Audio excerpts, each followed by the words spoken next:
Hayırlı imin Cumğa kişileri tilep, Soba Dulkınları televideniyesi sizni bugün 8 iyul Cumğa gün topşurularını qararga şoqram. İxtibarıgızga soңgı yaڭalıqlar bilen otna informasyon programısı.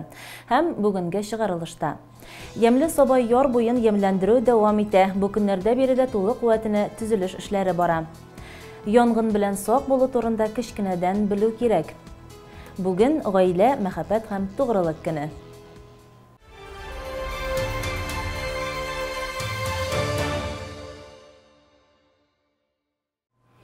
Әлеге һәм башка яңалыклар турында сезгә алдагы минутларда тулырак сөйләрбез. Республика программасы кысаларында төкләндерелүче район үзәгендәге Йәмле Соба яр буенда бу сезонда да төкләндерү эшләре дәвам итә. Бүгенге көндә биредә ПМК мелиорация җәмгыяте яр буйларын чистарта һәм тәртипкә китерә.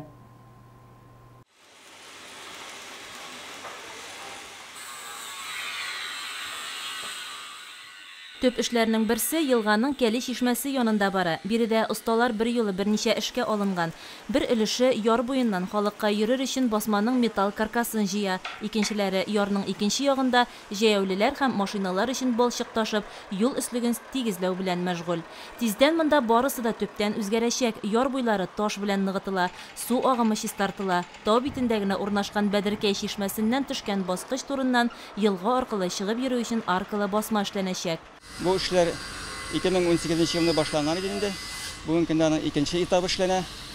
Hazırki vaxtda yılğanı çistartı boyunca, yarların ıgıtı boyunca işler bara. Jeyevliler için trotuarlar, basmalar yasala. Şişmələrə kaptajlar yasalıb, şişmələr tərtibə kitirilə. Zavodskaya uramı qırıyındağı şişməni tərtiplədik. Ondan sonra yanıdan Avrajniy uramındağı şişmə tərtibə kitiriləcək. Həm klub ortundağı, səxnə ortundağı şişməyə kaptaj yasalacaq.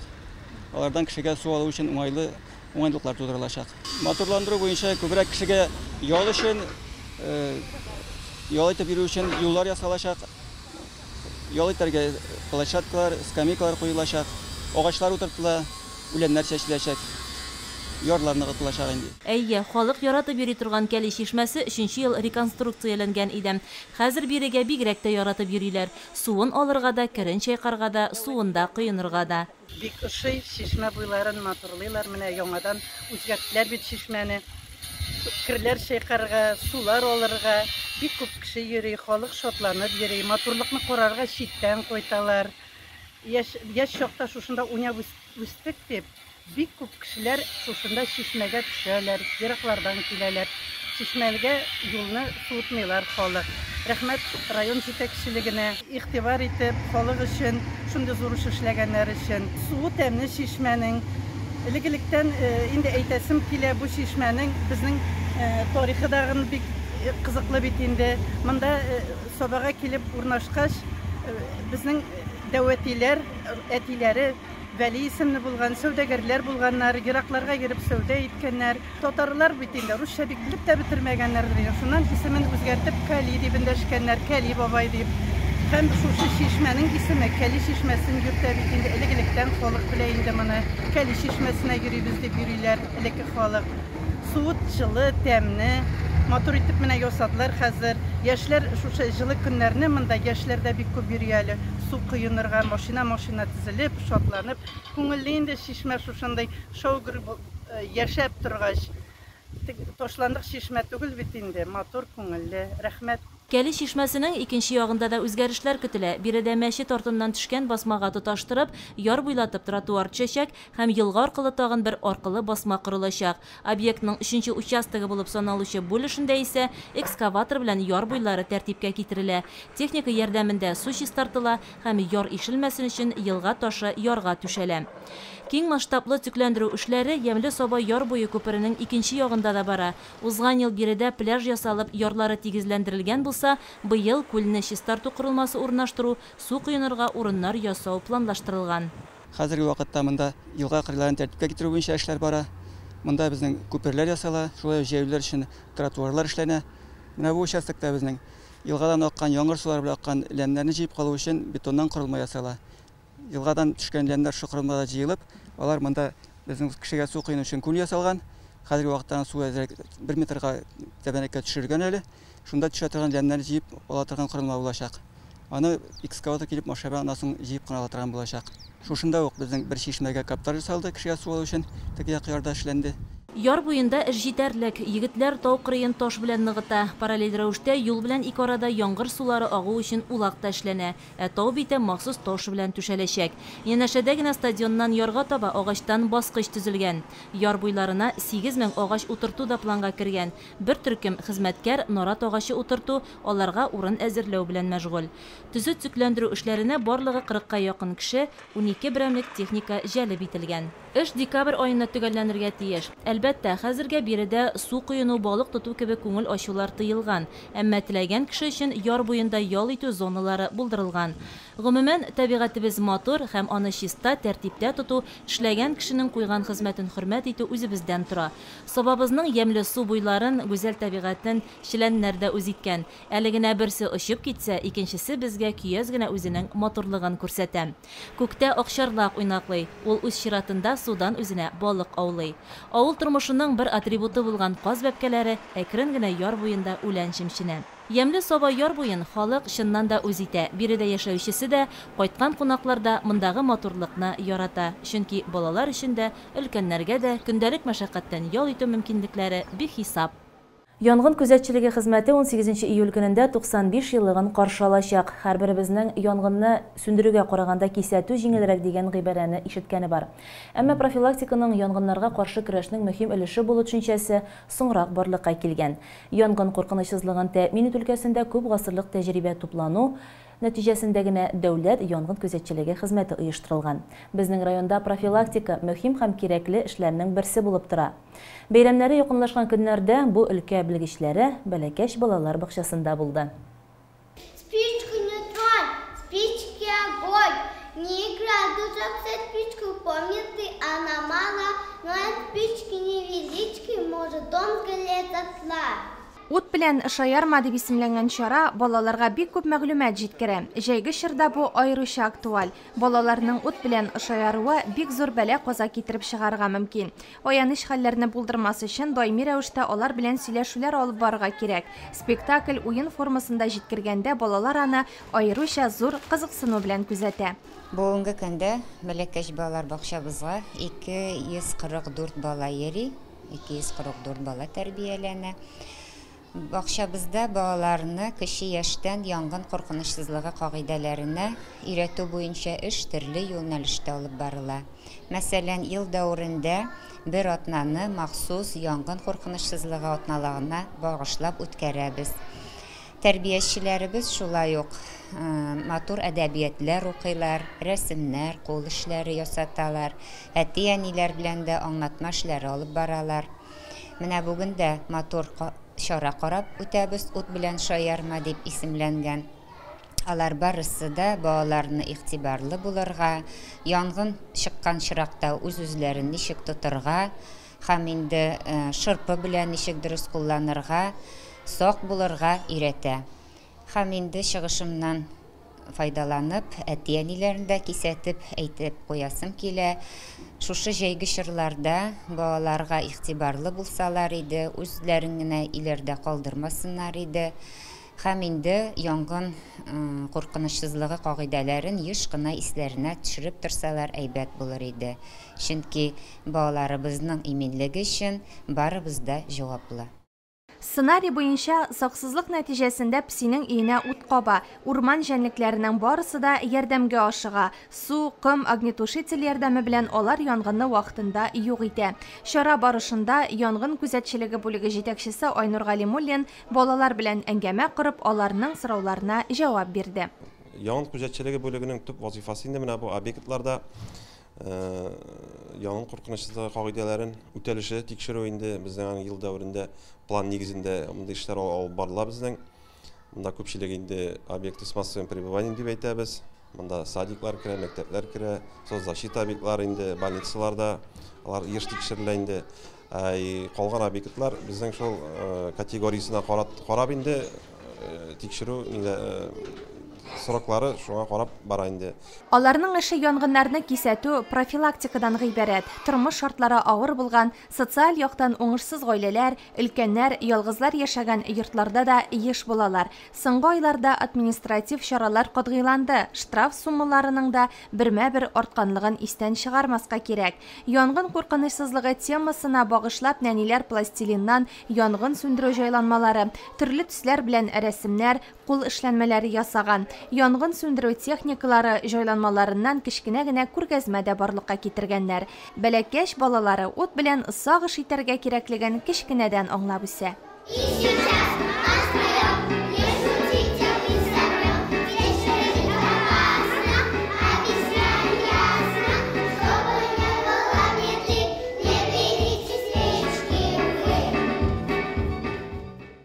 Икенче июльдә Нократ аланында милләттәшләребез Сабан туен бәйрәм итте. Халкыбызның бу зур бәйрәмен оештыруда райондашларыбыз да үз көчләрен куйды. 130 кешедән торган делегация, мәдәният хезмәткәрләре анда үз чыгышлары белән катнашты. Әлфия Мөбәрәкова хәбәре. Дөнья буйлап Сабан туе атлый. Ул татарлар яши торган барлык кыйтгаларда уза. Аның даны, шаны еракларга тарала. Гомер-гомергә Сабан туй бәйрәмебез шулай дәрәҗәле булсын иде. 2 июль көнне Киров өлкәсенең Нократ аланы шәһәрендә Соба районы ярдәме белән Сабан туе узды. Сабан туйга килгән җитәкчеләрне, бар халыкны шәһәрдә яшәүче татарлар, урыслар, марилар, утмуртлар милләтеннән булганнар, ипетүз, якты йөз, дәртле җыр, шигъри юллар белән каршы алдылар. Менә быел Нократ аланы шәһәрендә 2 ел тәнәфис булганнан соң ниһаять Сабан туе була. Без аңа бик шат. Менә шушы үзебезнең кояш ансамбле белән Сабан туена инде 1 ай буе әзерләнәбез. Сабан туена сөлге җыю йолаларын үткәрәбез. Шәһәребез читендәге урамнардан әйберләр җыеп, уйнап, биеп, уеннарга бүләкләр җыйдык. Кешеләр сагынганнар Сабан туена килделәр.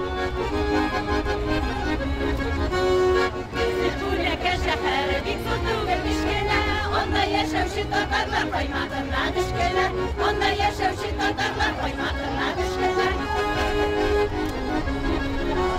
Bu serşimizdir şehirde bütün milletler bilgen. Kunakka gelgensiz bizge rahimildegiz kürgen. Kunakka gelgensiz bizge rahimildegiz kürgen. Добрый день, гости званые, гости желанные. Хлебом солью вас встречаем, по-русски угощаем. В стране березовой, под небом ситцевым, и старый млад гуляет от души. Россия, матушка, сильна традицией, а люди хлебосолом хороши. Угощайтесь, гости знатные, милости просим на наш праздник Сабан туй.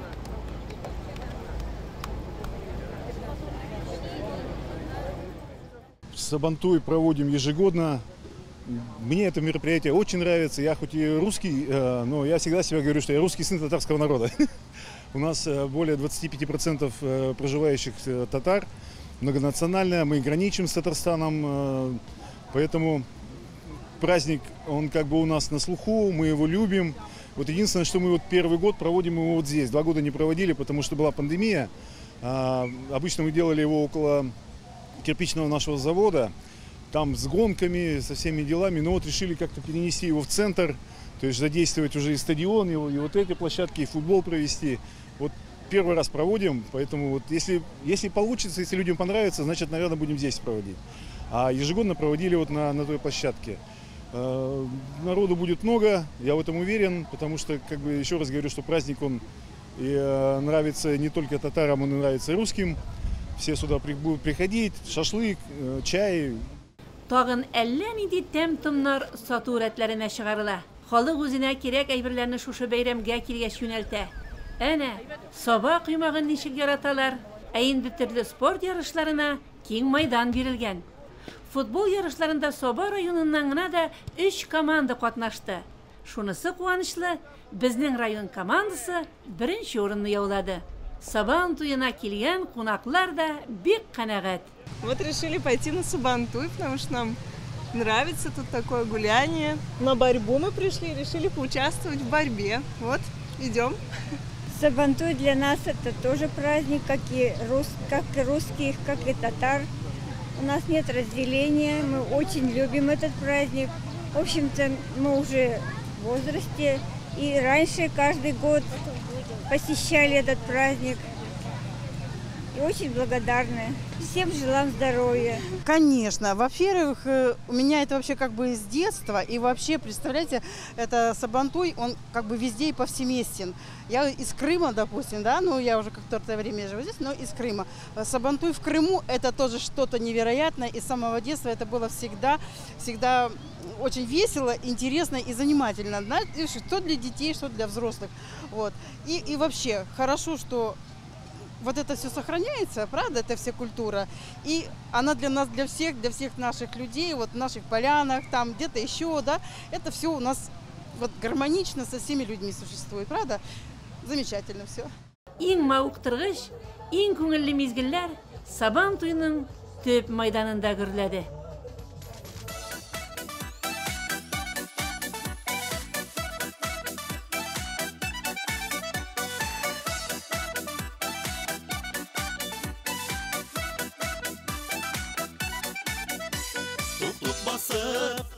Atlar uzar, yolları jilde tuzar. Biz avul malayları dip yigitler garmun suzar. Arbalara kırıl yattı, yeşil garmunlar tartı. Bir vura eyleni geldi, Saban tuylarına kaydı. Silip qarab kalsınlar, kaytır dip kütmegenler. Yaşların sürtsünler eli, bizi yar etmegenler. Arbalara kırıl yattı, yeşil garmunlar tartı.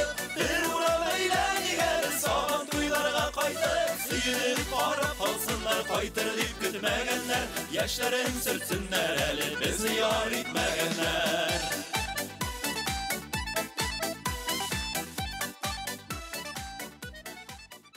Сәхнәдән Татарстан Республикасы президенты Рөстәм Миңнехановның сәламен Татарстан Республикасы Салым инспекциясы җитәкчесе урынбасары Андрей Никиташин җиткерде. От всей души желаю участникам и гостям Сабантуя доброго здоровья и прекрасного настроения. Мир вам, счастья, здоровья, добра и благополучия. С праздником, уважаемые соотечественники. Sizin için ko'ngildan Milli bayram Sabantuy bilan tabriklab ketirga ruxsat etdingiz. Sizga butiringizga esenlik, sog'lik, tozalik, boylik, ham endi zo'r o'ng'ishlaringiz, ishlaringiz bilan bu bayramga keluvingiz bilan rahmat. Sabantuy Turkistanda butunimizni birlashtira turgan, nedigina millatda bo'lsa da biz birimizga biz har vaqtni hurmatda, matur etib ishlaymiz, yashaymiz, ham endi shunday yo'l etada bilamiz. Turmush shunday yo'l, ishda da kurash, o'yinlarda da kurash, bayramda da kurash, shunday kurashib, birimiz yaratib, turmush etirga yazsin. Endi mana bu shaharlikni olganda da bunda zo'r ishlar ishlana, ham endi kelajakda bizning mana bu milliy bayramimizda shuning rayonning shaharning o'rtasida o'zdirila. Endi 2-yilga bu ko'lamroq bo'lar deb kutib qolam. Ham endi birimiz bilan birimiz motor etib yo'l etirmiz deyim. Sizning uchun ko'ngildan da bu zo'r bayram bilan. Endi bayram qarshi biringizga birimiz hurmat bilan qarab, birga motor etib, jurlab, o'ynab yasharga yazsin. Ishlaringizda da o'ng'ishlar. Rahmat butiringizga da. На наш Майдан людей разных национальностей, разных конфессий. И это и есть цель этого Сабантуя, и который уже тысячелетиями празднуется. Очень приятно видеть счастливые лица татар, русских, чуваш, марийцев. И огромное спасибо вам, руководству полян, то, что продолжаете эти традиции, которые созданы для того, чтобы объединять и укреплять дружбу между нами. Спасибо, с праздником, полянцы! Сабан туйы дуслык, туганлык, иминлек, гаилә бәйрәме ул.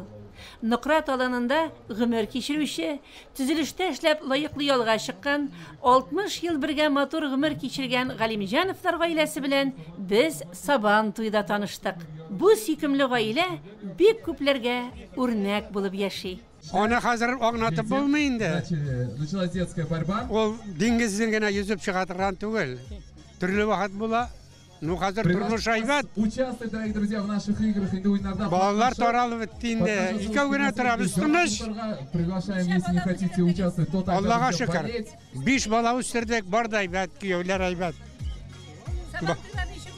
Әйбәт, сабантуйлар әйбәт. Рәхмәт чакырганнары өчен, бүләк биргәннәре өчен, безне искә алганнар барсына да зур рәхмәт. Сабантуйы үткәрү өчен көне дә, урыны да бик уңайлы булды. Яшә карты, олысы кешесе, шәһәр һәм авыл кешесе һәм күрше Күкмара районыннан да Сабантуйын карарга килгәннәр иде. Күкмарада яшим, туым белән Саба районы Шыкша авылыннан. Сабалап киләсен интернет заманы бит ишетеп, сагынып килдем. Оештыругыз, сезнең күренеп тора, кулыгыз күренеп тора, биюләрегез, оештыругыз, концерт номерларыгыз алып баругыз бик ошый.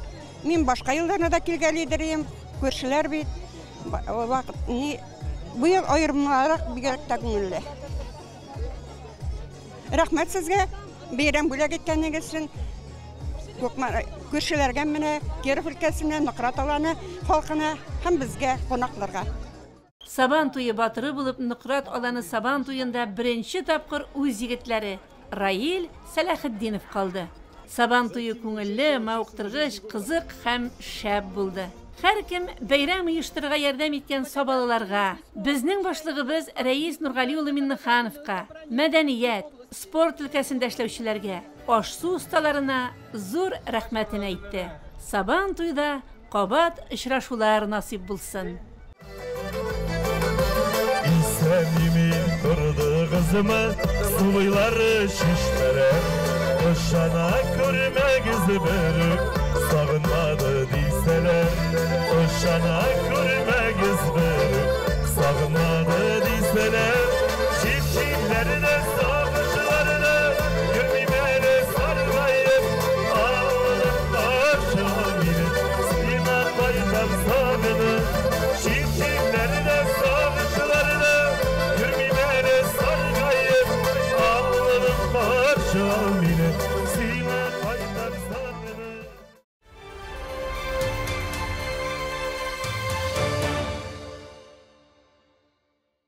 Россия президенты Владимир Путин 8 июльне гаилә, мәхәббәт һәм тугрылык көне итеп билгеләү турында указга кул куйды. Гаилә кыйммәтләре традициясын саклау һәм балаларны һәм яшьләрне рухи әхлакый югарылыкта тәрбияләү максатыннан гаилә, мәхәббәт һәм тугрылык көне билгеләргә һәм аны 8 июльдә билгеләп үтәргә диелә документта. Районыбызда республика күләмендә билгеле үрнәк гаиләләр бик күп. Шуның берсе ел гаиләсе Россия күләм бәйгесенең региональ өлешенең финалисты Әхмәдуллиннар гаиләсе. Алдагы сюжет әлеге күркәм гаилә хакында. Бәхетле гаиләнең нигезе мәхәббәттә. Әхмәдуллиннар 15 ел тормыш юлы буйлап бергә атлый. Гаиләдә 3 бала үсә. Икесе дә шушы авылда туып үскән егет белән кызның мәхәббәте Илгизәр армия сафларында хезмәт итеп кайтканнан соң башлана. Илгизәр әле ул вакытта армияны бетереп, клубта эшкә кергән вакытта тренер булып та шул вакытта малайларны шөгыльләндерә, һәм инде баянист. Без җырлар кабатларга төшәдерик, концертлар вакытында зав клубында безгә җырларга әйтә торган иде, биидерик. Шул вакытларда Илгизәр синтезаторда уйныйдыр, ягъни синтезатор бар иде. Музыкаларны аңа бирәдерик тә инде, ул безне кабатлата торган иде.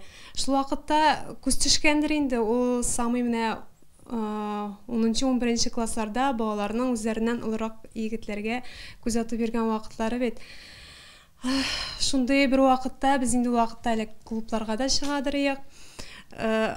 Баштарак инде алар безне әле сез кичкенә дип кайтарып җибәрәләр иде. Ләкин берсендә без кызлар белән җыелып торган вакытта әйтте ул: "Әйдәгез кызлар, берәрегез миңа диплом өчен күчереп бирегез әле." Мин инде әйдә үзем күчерәм дидем. Менә шул дипломны күчереп бирдем дә, шул көнне ул мине озата кайтты. Без инде шуннан йөреп киттек. Йөрү безнең 2 ел ярым булды. 2 ел ярымнан без өйләнештек. Өйләнешкәннән соң инде башта абзарны ремонтлап чыктык, аннары үй салып чыктык. Мунча салдык, бүтән әйберне яңа баштан кырдык дияргә була инде.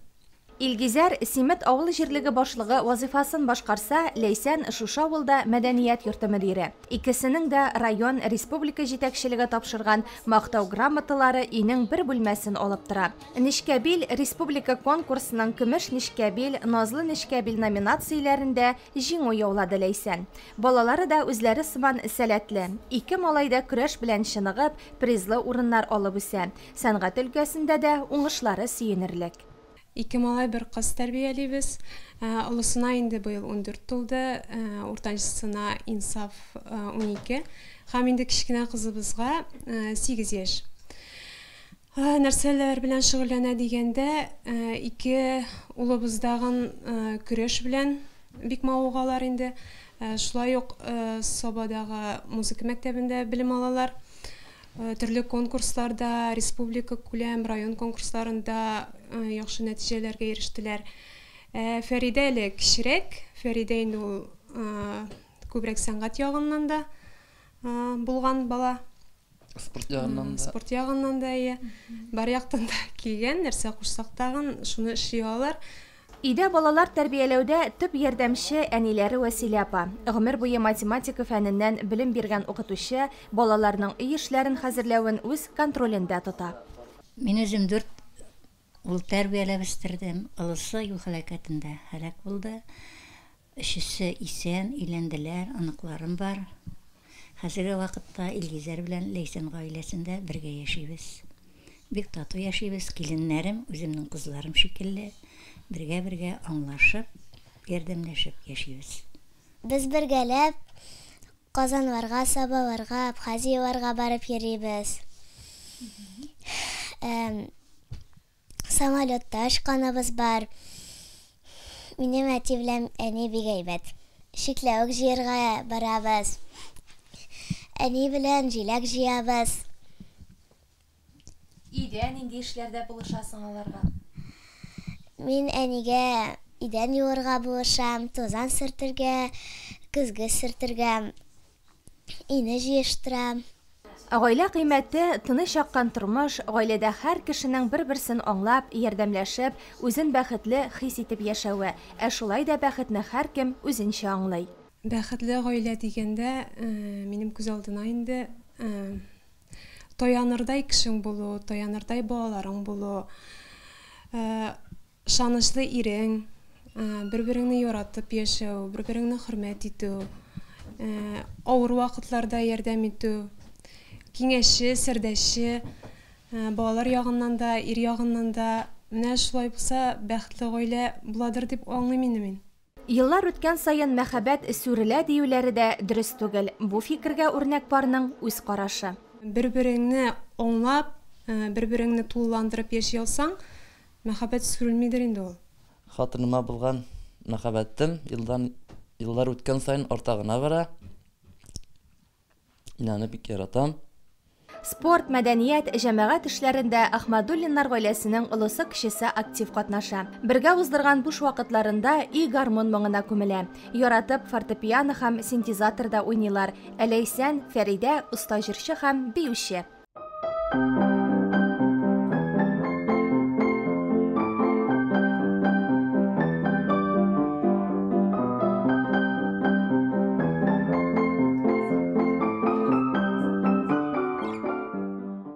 Мин 6нчы класска күчәм, үземнең әтием белән, әнием белән горурланам.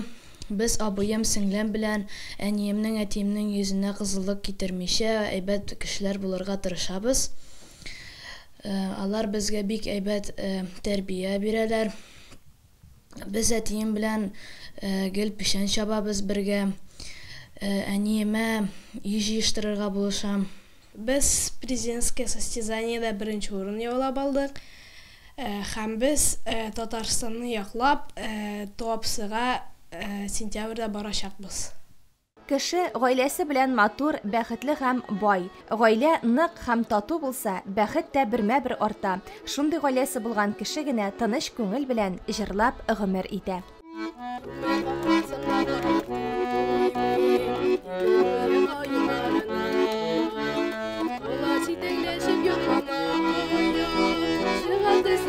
Yarına, min yaramızın nefetleşler.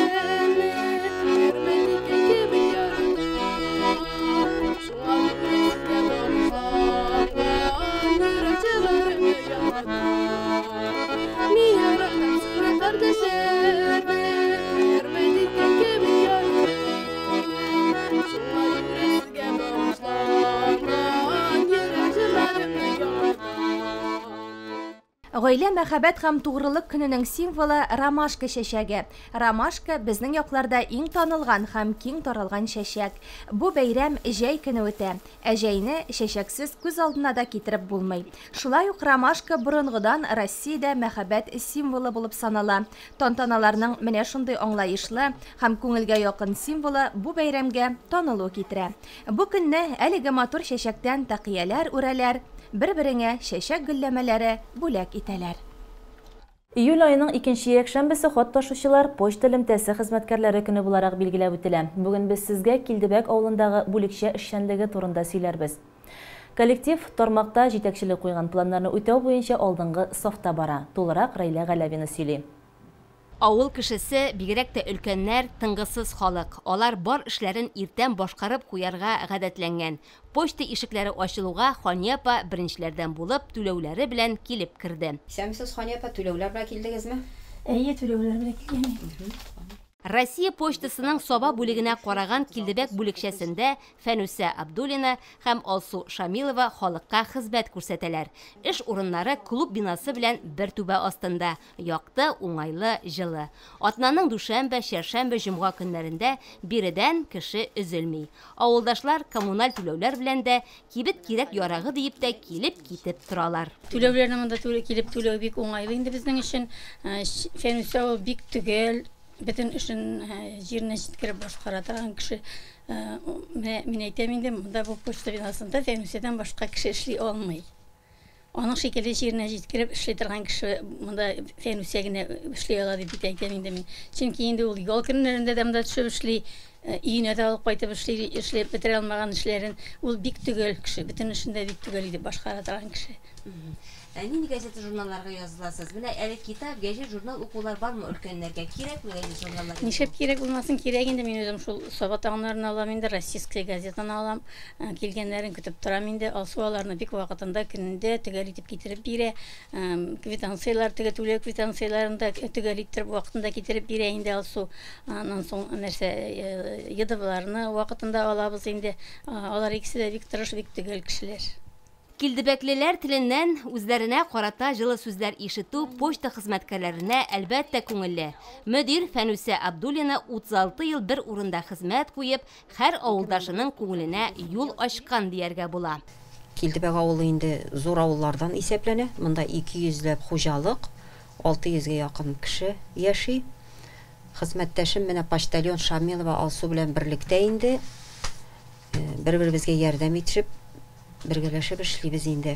Заман белән бергә почта хезмәте дә үзгәрә. Яңалыклар бу тармакны да читләтеп үтми.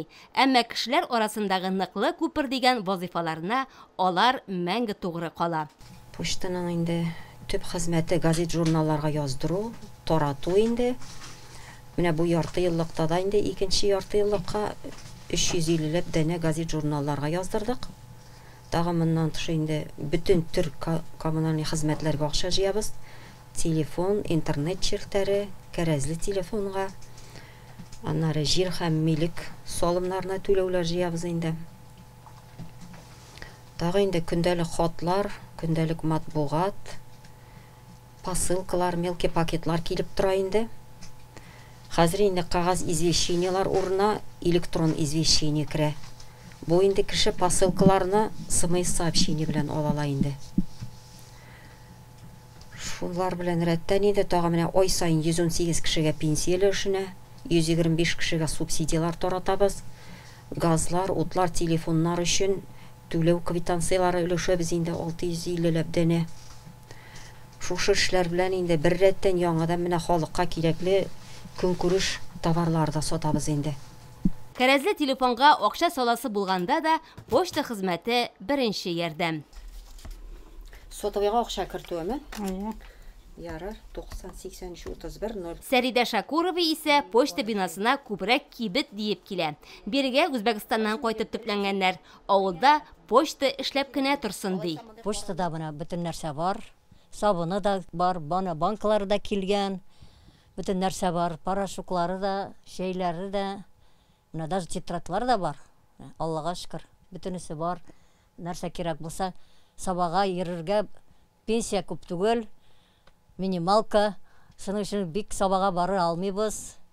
Монда кирәген киләбез дә алабыз. Аллага шөкер, почта гына ябылмасын инде. Только жалко, что менә һәр көн эшли алмыйм. Сократили берничә көнгә.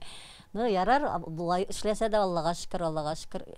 Булай эшләсен, почта ябылмасын, бөтенесе бар. Эш көннәрендә көндезге 11-дә бүлекчә район почтасыннан машина каршы ала. Ул бирегә әбүнәчеләрнең язылган газета журналларын, хат, посылка кебек заказларын китерә. Кибет тә яңа товарлар, кирәк-ярак, тәм-томнар белән туллана. Хат ташучы халыкка таратасы пенсия акчаларын кабул итеп ала. Алсу менә бүген 10 пенсионерга пенсия акчасы килде. Әйбәтләп санап. Килдебәк авылында 600 кеше яши. Барысы 350 дәнә газета журнал яздырылган. Хат ташучы Алсу Шамилова аларны хуҗалыкларга исемләп бүлгәләгәч, авыр сумкасын тотып юлга кузгала. Ул үтәсе юл озын, бар авылны әйләнеп чыгарга кирәк. Менә мин хәзер Тубаныш дип сөйләшәбез инде без бу якны. Тубанышка дип чыгып китәм дә маршрут буенча шул якны әйләнеп кайтам дагын. Башка якны калдырып чыгып китеп торам инде поштада. Авыр була күтәреп бирергә. Бер якны әйләнеп кайтам да икенче якка яңадан чыгып китәм инде газет журналларын алып. Ничә саат таратыла газет журнал? 3-4 сәгатькә сузыла инде пенсияләр булганда. Авыл зур бит. Пенсия тараткан көннәрендә капка төбеннән генә әйләнеп узып булмый ди хат ташучы. Өйләргә кереп, хуҗаларның кулларына тапшыра ул аны. Рездапо! Ни хәлләр? Газет тап килдем, пенсия ап килдем, ничек хәлләр? Ярый бер ки әйбәт кенә, үзең әйбәтме? Бер ки Аллага шөкер, газет. Ярар. Пенсия бирәм икегез. Рәхмәт инде. Раиф абыйга да, сиңа да. Ярар, рәхмәт. Резида, Раиф Хосаиновлар бүген лаеклы ялда. Пенсия китергән көн аларга бәйрәм кебек. Икесе дә хуҗалыкта эшлиләр.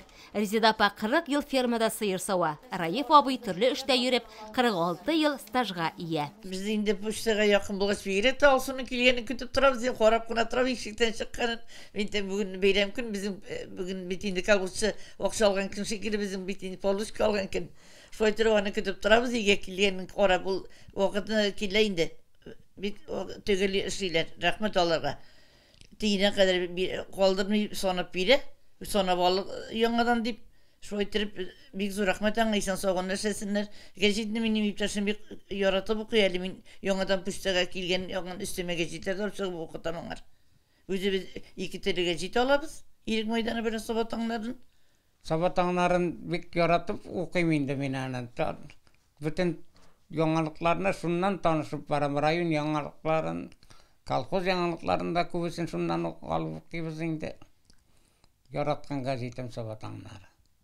Елның һәр фасылында нинди генә һава торышлары булганда да хат ташучылар үз вазифаларында. Халык аларны көтеп ала. Авылдашлар белән шушы дуслык авыр сумкаларында җиңеләйтә. Үтәсе чакырымнарны да якынайта ди Алсу Шамилова. Үз эшемне бик яратып башкарам. Авыл халкы белән яхшы мөнәсәбәттә дип уйлыйм инде. Рәхмәт әйтеп торалар, газета журналларны көндәлек көтеп торалар. Менә шулай, почтада үз һөнәрләренә ихлас күңелдән бирелгән искиткеч кешеләр эшли. Бүген мәгълүмати технологияләр, элемтә чаралары ашыгыч төстә үсеш алганда, аралашуның иң популяр һәм кулай түрі булып калып, почта элемтәсе үз әһәмиятен бер вакытта да югалтмый. Иртәгә 9 июльдә мөселманнар өчен изге һәм улы бәйрәм Корбан гаетен каршылабыз. Аны бөтен дөнья мөселманнары көтеп ала. Билгеле булганча, Корбан бәйрәме Ибраһим галәйһиссәламнән үк килә һәм Аллаһы Тәгаләгә якынаюны аңлата. Бу хакта тулырак мәгълүматны Соба мөхтәсибәтенең яшьләр белән эшләү бүлеге җитәкчесе, Сатыш авылы имамы Алмаз хәзрәт Галимҗанов җиткерә. Ассаламу алейкум ва рахматуллахи ва баракатух. Хөрмәтле телевизор караучылар. Якынлашып килүче Корбан гаете бәйрәмебез мөбарәк булсын. Аллаһы Тәгалә үзенең киң рәхмәтләре белән быел да шушы бәйрәмнәрне исән-имин каршы алырга насыйп ва мияссәр кылды. Аллаһ Субханаһу ва Тәгалә рәхмәте белән иртәгә безнең Корбан гаете булачак. Без барчабыз да бәйрәм намазларына җыелачакбыз. Инде районыбызда шушы намазга җыелу вакыты 2 сәгать 30 минутта. Ягъни шушы вакытка инде мәчетләребезгә килеп бетеп, сафларыбызны тигезләп Аллаһ рәхмәте белән намазлар укырбыз. Ә инде шушы иртәнге намаз, гаит намазларын укыганнан соң йортларыбызга кайтып, мөмкинлеге булган кешеләр, ниятләгән кешеләр корбаннарын чала алалар. Аллаһ Тәгалә рәхмәте белән шушы көнне бәйрәм кылсак иде. Чөнки Аллаһы Тәгалә галәмнәргә, җиһаннарга җибәргән иң хәерле бәйрәмнәребезнең берседер. Шушы көнне Аллаһ Тәгалә рәхмәте белән дугалар кылу, Коръән уку, якыннарыбызның хәлләрен белү, кунакка ирешү, бер-беребез өчен дуга кылу, изгелек кылу, корбан чалганнан соң инде шушы корбан итләрен күчтәнәш итеп илтеп бирү һәммәбез өчен дә иң күркәм эшләребезнең берсе булып тора. Аллаһ Тәгалә шушы корбан гаетләрен мөбарәк кылып, шушы бәйрәмнәребездә укылган намазларыбызны кабуллардан кылып, бәхет, сәгадәт биреп, дөньяларыбызга тынычлык, иминлек, муллык биреп, йогышлы ширләрдән, бызым начарлардан, һәрбер начарлыктан бызымнан Аллаһ Раббыбыз сакласа иде. Ике дөнья бәхетен биреп, үз рәхмәте белән, үз нигъмәтендә Аллаһ Раббыбыз яшәргә насыйп кылса иде. Бәйрәмнәребез мөбарәк булсын. Ассаламу алейкум ва рахматуллаһи ва баракатуһ. Аллаһы Тәгалә үзен бар һәм бер дип йөрткән бәндәләренә әҗер савапларын бирсен һәм спорт турында бер хәбәр. Кичә Сабаның Олимп стадионында хезмәт коллективлары, авыл җирлекләре, ир-егетләре командалары арасында футбол буенча район чемпионаты тәмамланды. Ярышларда 9 команда, 162 спортчы катнашты. Ярышлар бик кискен, мавыктыргыч барды. Командалар матур уеннар күрсәттеләр. Явылыштау икешермә администрация командалары да сынатмады. Сабагра предприятиесе чемпионатта 2 команда белән катнашты. Сабагаз командасы елдагыча көчле уенчылары белән дан тотты. Соңгы нәтиҗәләр буенча беренче урында Сабагра 1, икенче урында Сабагаз, өченче урында Сабагра 2 командалары урнашты. Футболчыларны Саба муниципаль районы башкарма комитеты җитәкчесе урынбасары Марат Кәримов тәбрикләде. Соңыннан истәлек өчен фотога төштеләр. Атна информацион программасы бүгенгә тәмам, алда реклама. Инде без сезне якынлашып килүче Корбан гаете белән тәбрик итәбез, хөрмәтле дуслар, бәйрәмебез мөбарәк булсын. Күңелле кичләр һәммәгезгә, бер-беребезне саклап, сәламәт булып, яхшы гамәлләр кылып, изге ниятләр белән яшик.